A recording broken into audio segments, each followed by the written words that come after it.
Hello friends, मैं नीतू आप सभी का स्वागत करती हूँ अपने चैनल नूतन एकेडमी में। हम पीवाईक्यू सीरीज़ कर रहे हैं। पीवाईक्यू सीरीज़ परीक्षा के लिए रामबाण होती है, तो हमें पीवाईक्यू सीरीज़ ज़रूर करना चाहिए। यहाँ से एग्ज़ाम में 60 से 70% क्वेश्चन बनते हैं। पीवाईक्यू तो रिपीट होते ही हैं, प्लस उनकी व्याख्या से क्वेश्चन रिपीट होते हैं। तो पीवाईक्यू हमें बहुत ध्यान से पढ़ना चाहिए और पीवाईक्यू से पता चलता है कि क्वेश्चन कहाँ से आ रहे हैं। तो चलिए हम अपने सीरीज को शुरू करते हैं। और यह super TET junior TGT PGT के लिए अत्यंत महत्वपूर्ण रहने वाला है। तो आइए हम अपने श्रृंखला को शुरू करते हैं, पीवाईक्यू श्रृंखला को।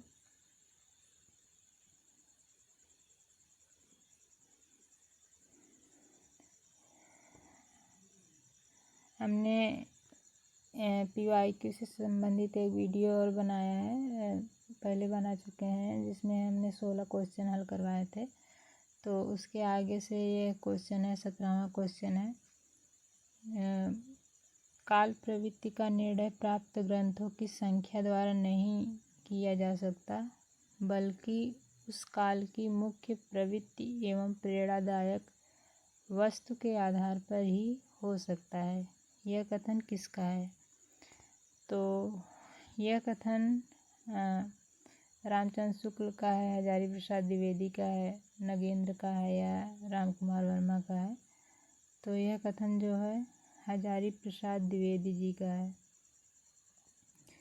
कि काल प्रवृत्ति का निर्णय प्राप्त ग्रंथों की संख्या द्वारा नहीं किया जा सकता, बल्कि उस काल की मुख्य प्रवृत्ति एवं प्रेरणादायक वस्तु के आधार पर हो सकता है।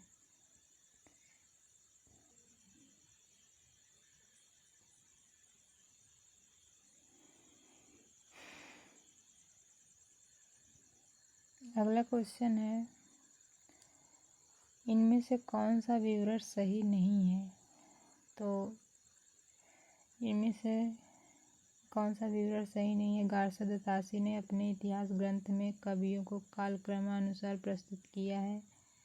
शिव सिंह सरोज में लगभग 1000 कवियों का जीवन चरित्र उनके काव्यांशों के उदाहरण सहित प्रस्तुत किया गया है।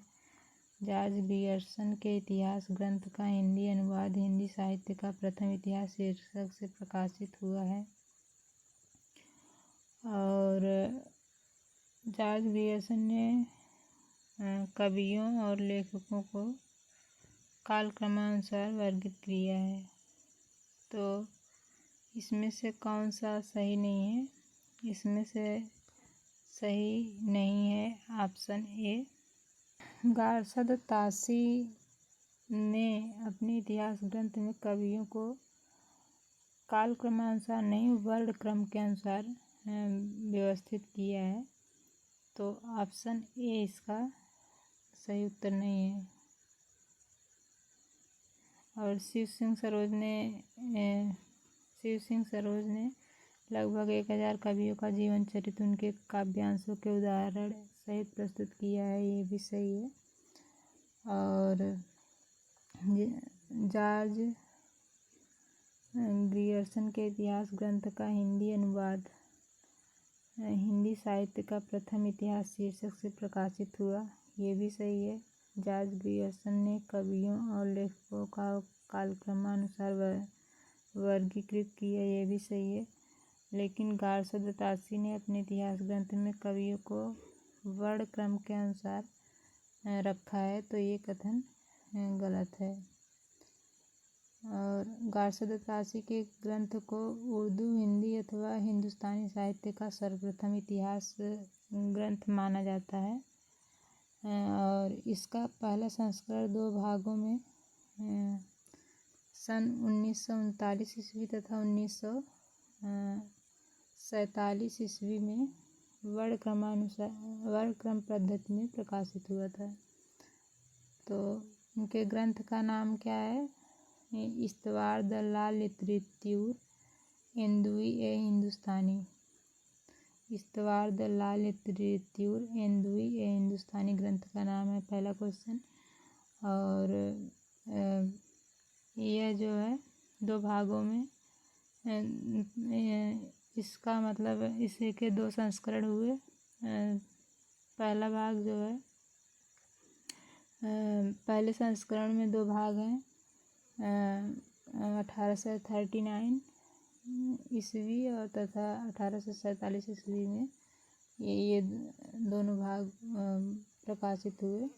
और दूसरा संस्करण जो है 1871 ईस्वी में आया था।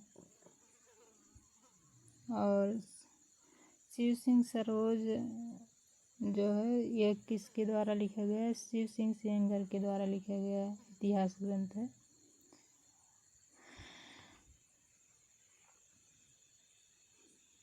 आइए हम अगले क्वेश्चन पर चलते हैं। और ग्रियर्सन के ग्रंथ का नाम क्या है इतिहास ग्रंथ का? तो the modern vernacular literature of Hindustan, तो उनके ग्रंथ का नाम है, जॉर्ज ग्रियर्सन के ग्रंथ का नाम है।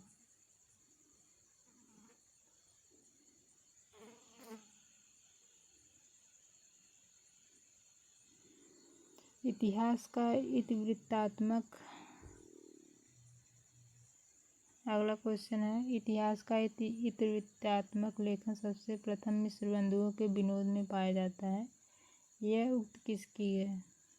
तो यह उक्त जो है डॉक्टर राम कुमार वर्मा जी की है। बी सही उत्तर है। आचार्य रामचंद्र शुक्ल ने मिस्र बंधु विनोद को बड़ा भारी कवि वृत्त संग्रह तथा मिस्र बंधुओं में कौन कौन से हैं? श्याम बिहारी मिश्र, सुखदेव बिहारी मिश्र और गणेश बिहारी मिश्र। ये क्वेश्चन पूछता है कि मिस्र बंधु में कौन है कौन नहीं है। तो श्याम बिहारी, सुखदेव बिहारी और गणेश बिहारी मिश्र हैं को परिश्रमी संकलनकर्ता कहा है रामचंद्र शुक्ल जी ने। तो मिस्र बंधु विनोद को क्या माना है? उनके ग्रंथ का नाम, मिस्र बंधुओं के ग्रंथ का नाम क्या है? सबसे पहला क्वेश्चन है मिस्र बंधु विनोद है। और आचार्य रामचंद्र शुक्ल जी ने मिस्र बंधु विनोद को बड़ा भारी कवि वृत्त संग्रह तथा कवि संग्रह कहा है मिस्र बंधु विनोद को। और मिस्र बंधुओं को क्या कहा है? परिश्रमी संकलनकर्ता कहा है।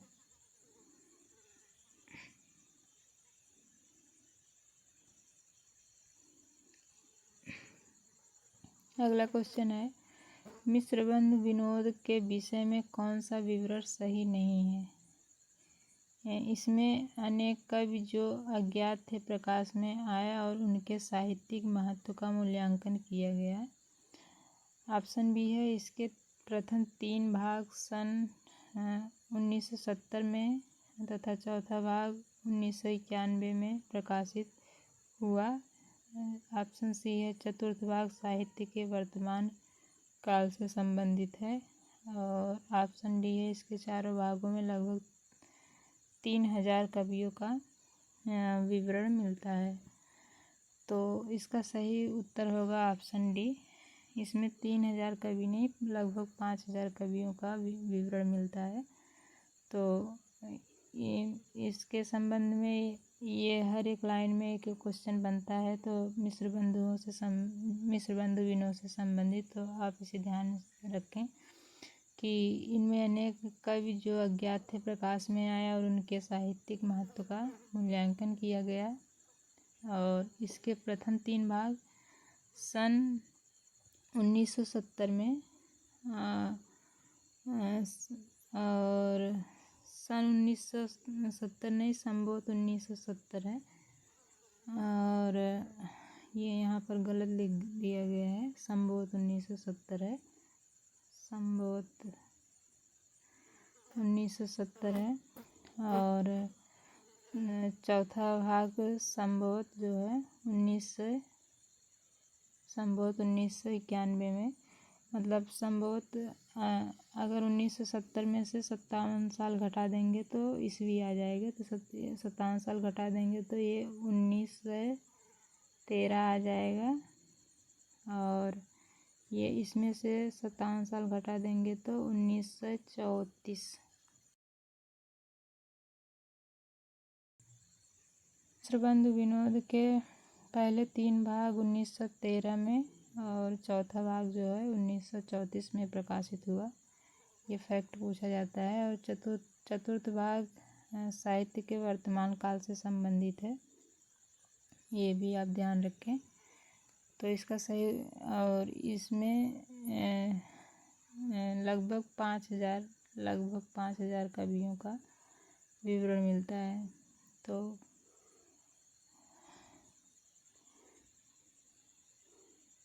इसका सही उत्तर होगा ऑप्शन डी, 3,000 नहीं 5,000।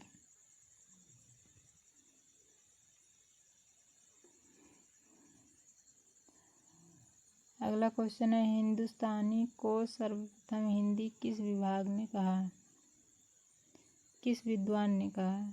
तो हिंदुस्तानी को सर्वप्रथम हिंदी जो है किस विद्वान ने कहा, तो गिलक्रास्ट जी ने कहा था। ऑप्शन बी सही उत्तर है।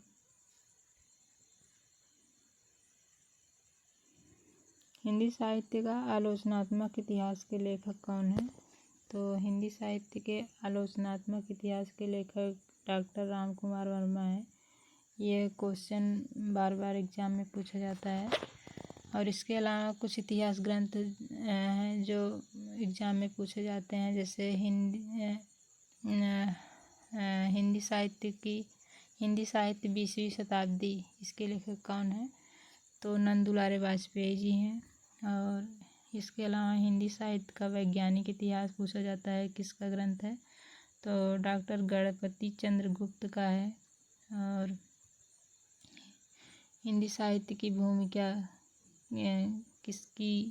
किसका ग्रंथ है, तो हजारी प्रसाद द्विवेदी जी का है।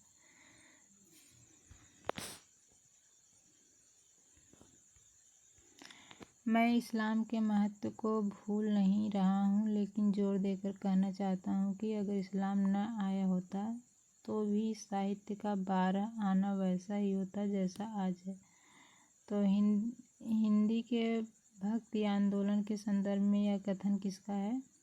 तो यह कथन जो है आचार्य हजारी प्रसाद द्विवेदी जी का है। आचार्य हजारी प्रसाद द्विवेदी जी का है। इसके अलावा और कुछ कथन है जो आप ध्यान में रख सकते हैं, एग्जाम में पूछे जाते हैं। रामचंद्र शुक्ल ने भक्ति को पराजित, असफल और निराश मनोवृत्ति की देन माना था। और राम कुमार वर्मा जी ने कहा है कि मुसलमानों के बढ़ते हुए आतंक ने हिंदुओं के हृदय में भय की भावना उत्पन्न कर दी थी। इस असहाय अवस्था में उनके पास ईश्वर से प्रार्थना करने के अतिरिक्त अन्य कोई साधन नहीं था।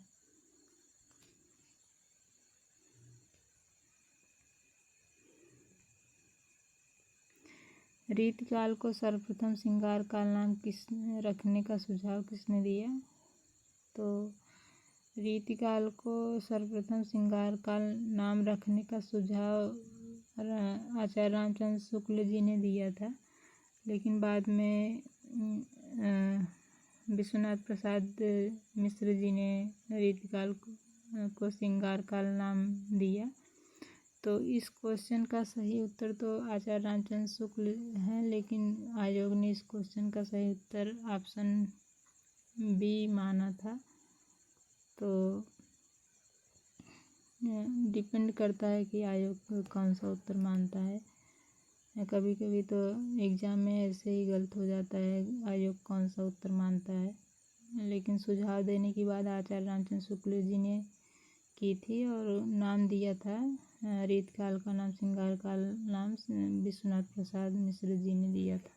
तो आज की वीडियो में इतना ही, फिर हम नेक्स्ट वीडियो में मिलेंगे। Thanks for watching. वीडियो अच्छी लगी हो तो लाइक कीजिए, शेयर कीजिए और सब्सक्राइब कीजिए चैनल को। Thank you.